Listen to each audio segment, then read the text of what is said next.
కుమారి aunty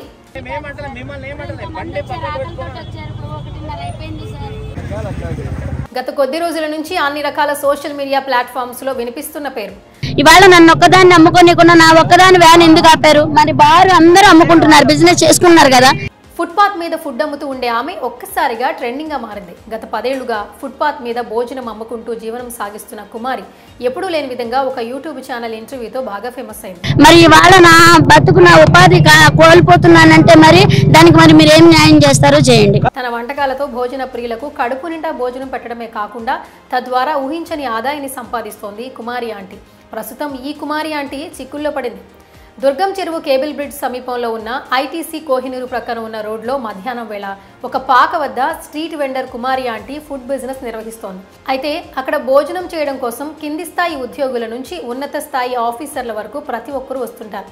కుమారి ఆంటీగా అందరికీ సుపరిచితురాలైన దాసరి సాయి కుమారి food business 3 పువ్వులు 6 కాయలుగా సాగుతుండగా ఆమె సంపాదన, ఆమె అక్కడ వండి తీసుకొచ్చి విక్రయించే తీరుపైన యూట్యూబ్ ఛానల్స్ హల్చల్ చేశాయి.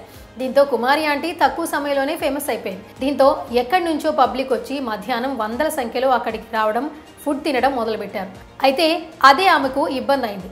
ఆమె వల్ల అక్కడ ట్రాఫిక్ సమస్య ఏర్పడుతుందని వెంటనే అక్కడి నుంచి తన దుకాణాన్ని తీసివేయాలని ట్రాఫిక్ పోలీసులు హుకుం జారీ చేశారు. మొత్తానికి ఆమె ఫుడ్ బిజినెస్కి ఎసరు పడింది. అయితే ఇక్కడే ఈ వ్యవహారంలో అసలు ట్విస్ట్ నెలకొంది. ఈ వ్యవహారం ప్రస్తుతం రాజకీయంగా మలుపులు తిరుగుతోంది. కుమారి ఆంటీ యూట్యూబ్ ఛానల్ వాళ్లతో మాట్లాడిన ఒక వీడియోలో ఊర్లో జగన్ ఇచ్చిన ఇల్లు మాత్రమే ఉందని పేర్కొన్నారు.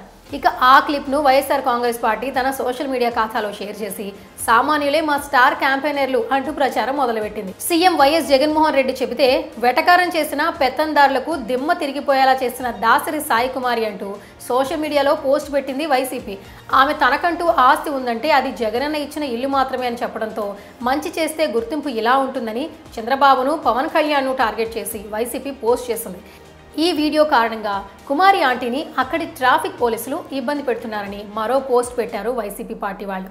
మొత్తానికి చంద్రబాబు, పవన్ కళ్యాణ్ ఇద్దరికి సీఎం వైఎస్ జగన్ గారి పేరు వింటేనే వణుకు పుడుతుందని, అందుకే జగనన్న పాలనలో ఇల్లొచ్చిందని చెప్పిన చిరు వ్యాపారి అయిన సాయి కుమారి మీద అక్కడి ప్రభుత్వం చర్యలు తీసుకుంటుందని పేర్కొంది. తమ చెప్పు చేతుల్లో ఉండే ప్రభుత్వం ఉండటంతో ఆమె మీద దాడులకు ఈ దత్త తండ్రి కొడుకులు ఉసిగొల్పారని ట్వీట్ చేశారు. జగనన్న అభిమానిని చూసినా మీకు భయం అని చెప్పడానికి ఈ ఒక్క పరిణామం చాలు అంటూ వైసీపీ తన ట్విట్టర్ ఖాతాలో పోస్ట్ చేసింది. దీనికి అదే స్థాయిలో జనసేన నుంచి కూడా కౌంటర్లు వస్తున్నాయి. ప్రస్తుతం ఏపీలో ఈ అంశం హాట్ టాపిక్గా మారింది.